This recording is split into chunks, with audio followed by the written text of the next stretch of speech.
For years, okay. Hey, tell him stay there. I want to come right back to him, Margaret. He's going to come right back to you, sir. I want you back to hang in 70 seconds.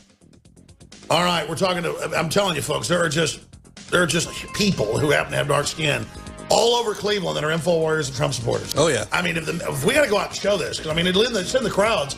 It's like a third of the people are black that are here to support Extremely Trump. passionate. Absolutely, and they're totally awake. And more articulate than I am. That guy just said it in like 10 seconds. It's a whole agenda, folks. Centralized BS agenda. All right, listen. I don't see the feed in live time. I've got InfoWars open with the video feed. It's about a minute behind. I was just talking about how many great black Americans, Hispanic Americans there are supporting InfoWars and Trump here. About as many InfoWars as Trump t-shirts. No wonder Trump noticed it. And then all of a sudden, I can't even see her feed yet. She goes, I happen to have a guy right here who wants to talk, you know, who's a black American who's awake. So that's what I'm talking about. It's almost like that was staged. It wasn't staged. It shows how what you see in mainstream media is not the reality of what's going on, and Americans are coming together, and that's a beautiful thing, repudiating the establishment. Margaret, let's go back to your friend and talk to him some more. You know, I lost him, Alex, but I found some other people that really wanted to talk to us that are here today on the opposite side of this. We've got a bust-up militarism. What's going on, guys? We're here to talk about the endless wars and the fact that the United States is responsible for perpetuating a lot of the violence and extremism that we have in this world. We want to talk about cutting our military budget back, reinvesting that money into our communities. What does the bra have to do with it? Can't you do that with the shirt on? Sure. But yeah, it's a clever messaging, right? Bust up. And there you go. You know what? We've got these social justice warriors out in full force. And just quick question. Do you guys know that you're working directly for George Soros? I'm sorry. I'm just really against militarism, if that's what you're talking about. And I think that we need to cut our military budget in order to focus on things at home, like healthcare. What about Hillary launching all these wars? What about Hillary launching all these wars? Oh, yeah. She is definitely the biggest war hawk running for office right now. There's no doubt what about about Libya? it. What about Trump not wanting to go to war in Iraq or Afghanistan? Yeah, Trump was against Iraq. She's for it, witch. So many. Trump was against Iraq. What do you say about that? I mean, aren't you a Trump supporter for that reason alone? He doesn't want to engage in foreign wars and cost American lives, not to mention the foreign lives. And against Syria. Yeah, absolutely. I'm not a Trump supporter on a single issue alone. I think the hateful rhetoric is going to lead to violence and extremism. We've experienced that in context of protesting the Muslims alone. killing us? What kind of safety Hateful can rhetoric. we be How's there guaranteed hateful if somebody rhetoric? at this presidential platform is going to give us a permission to be violent when it's dissent on the line? You know what, Doll? I hear you, but at the same time, you know, if we don't have a strong what do you make of our open borders? I'd love to know what you make about that. Open borders? Absolutely. I'm refugees welcome. I stood up yesterday and Welcome with your hatchet. Violence. I mean, aren't you kind of asking for it without a vetted? You know, I keep getting asked if I'm asking for violence, if I'm asking for rape. When I'm Sharia asking law for is the refugees. epitome of violence, and I definitely disagree. And Does I every think migrant get a free rhetoric hatchet when they you're come saying in? right now I think all is should get a what's hatchet. for violence and not somebody's religious beliefs. Thanks for your time, though. I really appreciate hope it. you've got some pepper spray. You know. She's saying thanks for your time, but she's out of talking points. Ask her who pays her to be there and ask. You know, I wonder if she knows she's an indirect on Soros's payroll. That would be my next question for her. But she looks a little preoccupied handing out those bras. You know, my gosh. You know, Alex. I love how the leftists always have women like naked. They say they're not objectifying women, but PETA and Soros always have them half naked. The total objectification. It's just like it's everything they do is the opposite of reality. Does she have hairy armpits or blue hair? No, Margaret. You know, I don't want to disrespect hairy armpits because we've all been there, but just Alex, you've got some of the most gorgeous women in the world working for you. I've got Leanne to my right, just the and Millie too, the epitome.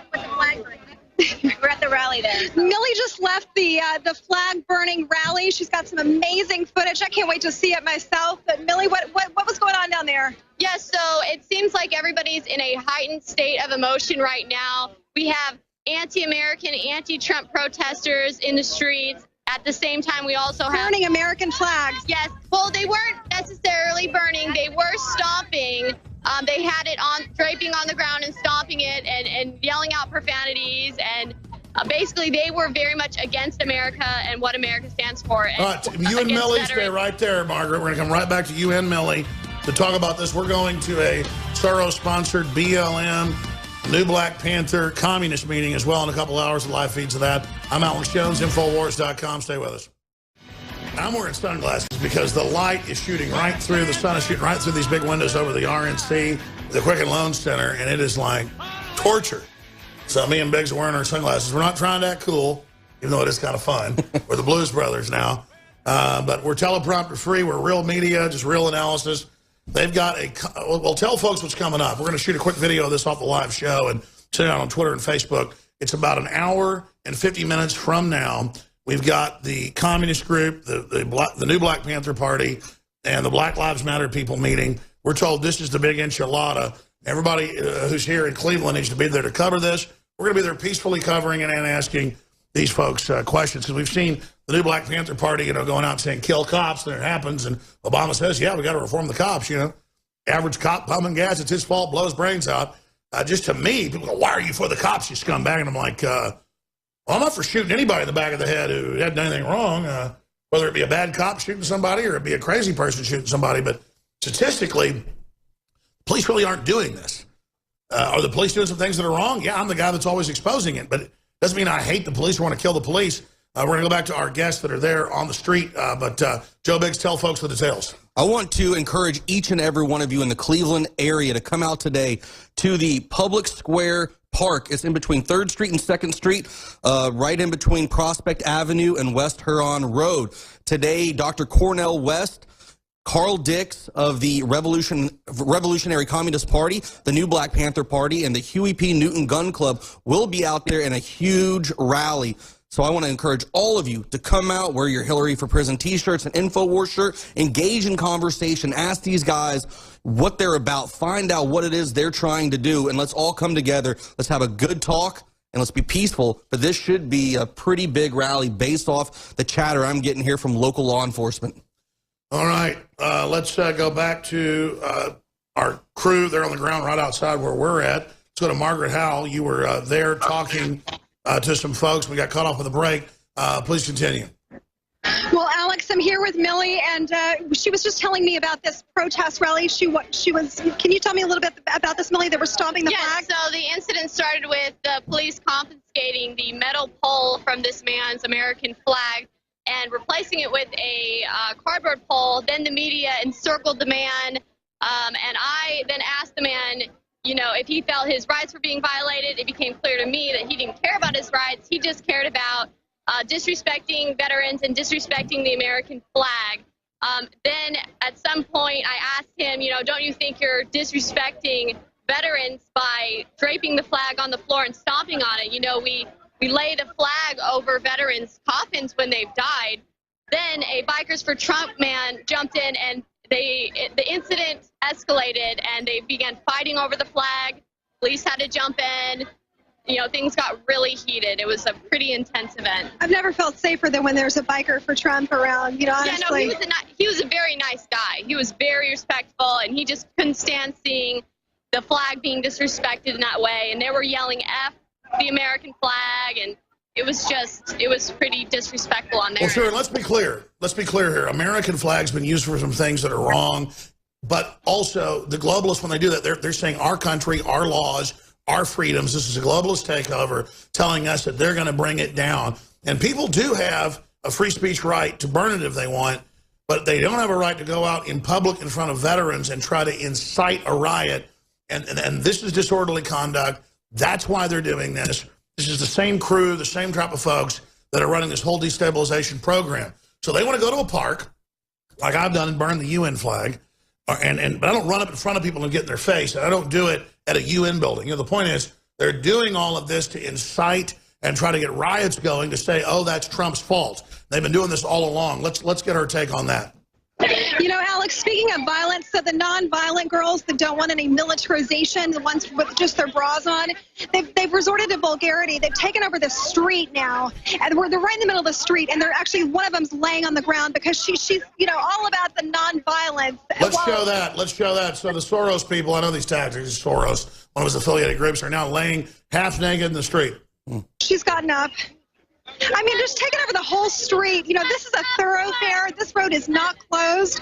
People, they need to get to and from, and to take over the middle of the street in bras, Here we go. Again, if you're a radio listener, we have live feeds at Infowars.com/show, live coverage of the RNC. You know, our sane guy, our guy that was awake, has engaged in a conversation with one of them. Of course, there's no talking to her. Here, let's see this conversation. Keep your guns here.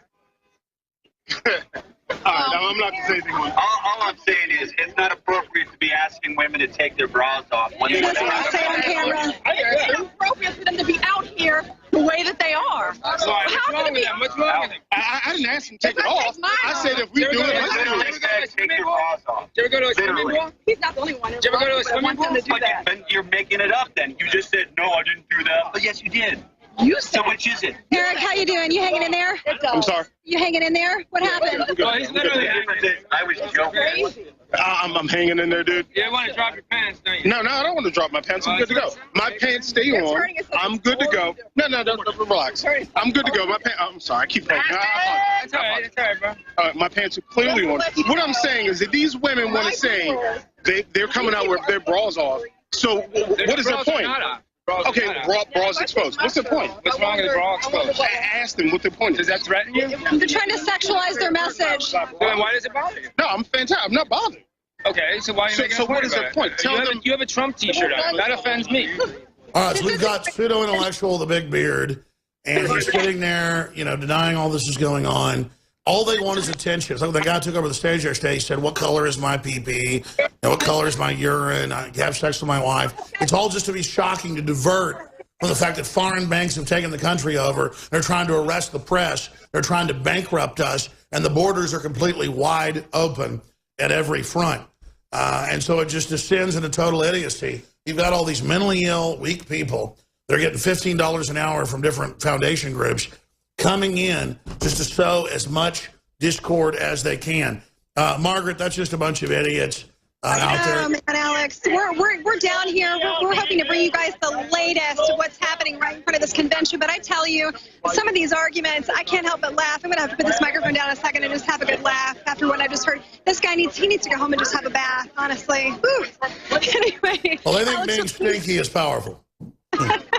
It is powerful. Well, they say witches melt in the water on them. Can we move away from him? I'm getting sick to smell him. All right, well, listen, Margaret, pull away from him, reconnoiter, reset up. We'll come back to you here in about 5 minutes. We do have Richard Reeves with us right now, and Richard Reeves is here, one of our great crew members, kind of behind the scenes, getting a lot of stuff done, but our political correspondent, to talk about what Wayne Madsen discovered yesterday. They didn't just try to have this no vote and then try to steal it from Trump, which failed yesterday. Then they claimed that Trump's wife is plagiarizing stuff, which isn't true. Now their new stunt is reportedly tomorrow night. They're bragging to our reporters on the ground, Wayne Madsen. They're planning a walkout of Cruz and Rubio delegates to try to embarrass Trump and help Hillary. And we also have the good old suspect, Glenn Beck, on national TV, ABC News, you name it, saying, vote for Hillary Clinton. I mean, this is the huge Republican establishment proving they're for Hillary. I mean, regardless of what you think about Trump, I mean, Trump's better than Hillary. What do you make of that, Richard Reeves? Well, Alex, thank you. I am broadcasting from the Pirate Mobile Command Center for Infowars.com. And yes, what you saw yesterday was one of the last dying gasps of the Never Trump movement. They are just on their deathbed. They do have this plan for tomorrow where they're going to try to have some folks walk out.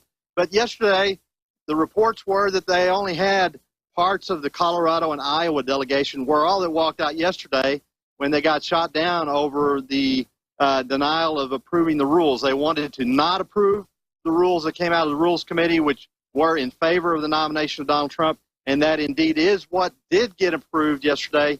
Basically what happened is what we had in 2012 where the Ron Paulers got shut down from even being able to proffer their vote at the convention, which it would have been a losing vote, but their votes at least would have gotten counted as part of the nomination process. And you'd have had Mitt Romney, the winner, with X number of votes, and then Ron Paul with a small minority of votes that at least would have showed the contest how it went down. But basically, they were shut down in 2012. The establishment shut down the Ron Paulers hard. This time, it was the shoe on the other foot. I'm not necessarily in favor of what they did, but clearly Trump has a majority of delegates there. Yeah, clearly he has the popular vote. They try to convince us he didn't. That's failed. Right. So what do you make of this new report? They're going to try the stunt again tomorrow night. Well, I think that their plan is going to fall short. All these delegates worked very, very hard to get in that convention.